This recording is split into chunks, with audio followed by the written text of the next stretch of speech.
Bismillahirrahmanirrahim.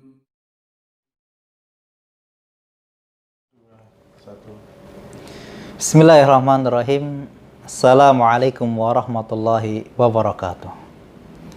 Melanjutkan pembahasan yang sebelumnya tentang amalan-amalan yang akan mendapatkan keridhaan Allah Subhanahu wa taala, yaitu adalah ridha dengan ketetapan Allah Subhanahu wa taala, ridha dengan takdir Allah Subhanahu wa taala. Anas ibnu Malik, semoga meridhoinya, berkata bahwasanya Rasulullah sallallahu alaihi wasallam bersabda, "Inna idhamal jaza ma'a idhamil bala." Sesungguhnya besarnya balasan itu tergantung dari besarnya cobaan yang telah Allah berikan. Wa innallaha azza wa jal, dan sesungguhnya Allah Subhanahu wa taala, idza ahabba qauman, ketika Allah mencintai sebuah kaum, ibtalahum, Allah Subhanahu wa taala akan menguji mereka, akan berikan cobaan kepada mereka. Faman radiya falahu ridha, maka barang siapa yang ridha akan ketetapan Allah tersebut, maka dia akan mendapatkan keridhaan Allah Subhanahu wa taala. Dan barang siapa yang tidak ridha dengan ketetapan Allah Subhanahu wa taala, maka juga dia akan mendapatkan murka dari Allah Subhanahu wa taala. Ma'asyiral muslimin azanallahu wa yakum. Hadis yang mulia ini sangat pantas untuk kita terapkan pada saat-saat yang sedang kita landa saat ini. Dengan merebaknya wabah COVID-19, Corona, Allah Subhanahu wa taala ingin menunjukkan pada kita bahwasanya Allah Subhanahu wa taala sangat mencintai kita. Allah Subhanahu wa taala menginginkan kebaikan kepada kita semuanya. Di sini Allah Subhanahu wa taala disebutkan, "Idza ahabba qauman", ketika Allah Subhanahu wa taala mencintai sebuah kaum, ibtalahum, Allah Subhanahu wa taala akan menguji mereka. Kita jadikan wabah corona yang ada pada saat ini, kita yakini bahwasanya ini adalah bentuk cinta Allah Subhanahu wa taala kepada kita. Allah ingin meridai kita, yaitu dengan kita ridha akan ketetapan Allah Subhanahu wa taala tersebut. Ma'asyiral muslimin azanallahu wa yakum. Dan pada saat ini juga di bulan Ramadan, dan juga pada saat wabah yang begitu melanda negeri yang tercinta kita ini adalah kesempatan untuk kita mendapatkan keridhaan Allah Subhanahu wa taala dari amalan yang lainnya, yaitu infak dan sedekah. Yang dalam sebuah hadis Nabi Muhammad sallallahu alaihi wasallam yang sangat panjang, yang mengisahkan tentang 3 orang dari Bani Israel, yang satu memiliki penyakit kulit, yang satunya memiliki kepala yang burik atau yang banyak kotorannya, dan yang ketiga adalah orang yang buta, yang mereka Allah Subhanahu wa taala berikan ujian kepada mereka, kemudian Allah berikan kenikmatan kepada mereka, Allah sembuhkan penyakit mereka dan Allah berikan kenikmatan. Maka 2 yang pertama mengingkari akan kenikmatan yang telah Allah berikan kepadanya, dan yang terakhir orang yang buta tersebut meyakini, mengimani dengan apa yang telah Allah berikan kepadanya.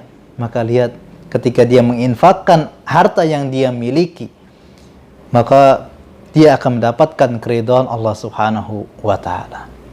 Dan juga kita mencontoh Nabi kita Muhammad sallallahu alaihi wasallam yang disebutkan oleh Abdullah ibnu Abbas, semoga Allah Subhanahu wa taala meridhoinya, menyebutkan bahwasanya Nabi Muhammad sallallahu alaihi wasallam adalah manusia yang paling dermawan. Wa kana ajwaduhu ma yakunu fi Ramadan. Dan kedermawanan Nabi Muhammad sallallahu alaihi wasallam bertambah, yaitu pada bulan Ramadan. Ketika Jibril alaihissalam mendatangi Nabi Muhammad sallallahu alaihi wasallam, dan Jibril alaihissalam mendatangi Nabi Muhammad sallallahu alaihi wasallam di setiap malam pada bulan Ramadan. Bahkan Abdullah bin Abbas ini mengatakan, kana ajwadu bil khair min rihil mursalah. Kedermawan Nabi Muhammad SAW seperti angin yang berhembus. Lihat permisalan yang diberikan oleh sahabat yang mulia ini. Saking dermawannya Nabi Muhammad SAW seperti angin yang berhembus. Tidak mengenal, tidak ada yang bisa untuk menghalanginya. Siapa saja akan mendapatkan kedermawanan Nabi Muhammad SAW. Ini yang dilakukan, yang dicontohkan oleh Nabi Muhammad SAW. Maka mari di bulan Ramadan yang mulia ini, yang Allah Subhanahu wa Ta'ala akan lipat gandakan amal perbuatan kita, di tengah wabah corona yang merambak masyarakat kita, sehingga banyak di antara saudara-saudara kita yang merasa kesulitan untuk mendapatkan, untuk mengais sebagian rizkinya, maka kita yang bisa memiliki kelapangan rizki yang lebih. Ini adalah kesempatan bagi kita semuanya untuk mendapatkan keridhaan Allah Subhanahu wa Ta'ala. Kita keluarkan sebagian harta yang kita miliki. Kita keluarkan sebagian titipan yang telah Allah titipkan kepada kita, kepada mereka orang-orang yang membutuhkan. Terlebih lagi apabila kita bisa untuk memberikan menu berbuka kepada mereka. Ini adalah sebuah kenikmatan yang sangat besar, di mana Nabi Muhammad SAW pernah menyebutkan, barang saya memberikan menu berbuka kepada orang yang berpuasa, maka dia akan mendapatkan pahala seperti orang yang berpuasa tersebut, tanpa dikurangi pahala dari orang yang berpuasa tersebut. Ma'asyiral muslimin azanallahu wa yakum.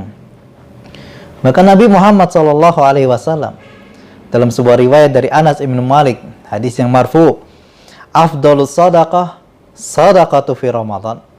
Sebaik-baiknya sedekah adalah sedekah yang kita keluarkan pada bulan Ramadan. Ma'asyiral muslimin azanallahu wa yakum. Nanti kita gabungkan semua amalan yang bisa untuk kita kerjakan pada bulan Ramadan ini, untuk bisa mendapatkan keridhaan dari Allah Subhanahu wa Ta'ala. Dan yang terakhir adalah ucapan yang baik, kalimat yang baik.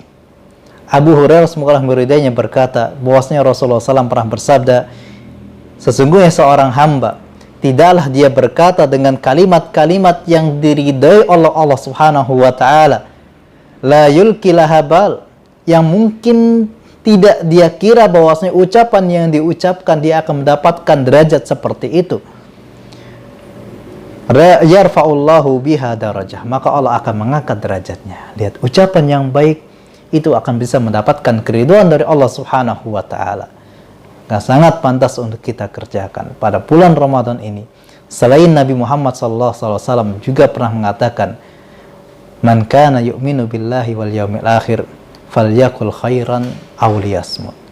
Hendaklah dia berkata yang baik atau diam. Dan di riwayat yang lainnya Rasulullah SAW juga pernah menyebutkan bahwasanya tidak berguna puasa seseorang, tidak akan bermanfaat puasa seseorang yang dimana dia tetap melakukan ucapan-ucapan yang keji, dia masih melakukan perbuatan-perbuatan yang keji. Laisa lillahi hajatun ayyada ta'amahu wa syarabahu. Maka Allah Subhanahu wa Ta'ala tidak membutuhkan apa yang telah dia lakukan dari meninggalkan makan dan minumnya, dan dia tidak mendapatkan dari puasanya kecuali hanya rasa lapar dan rasa dahaga saja.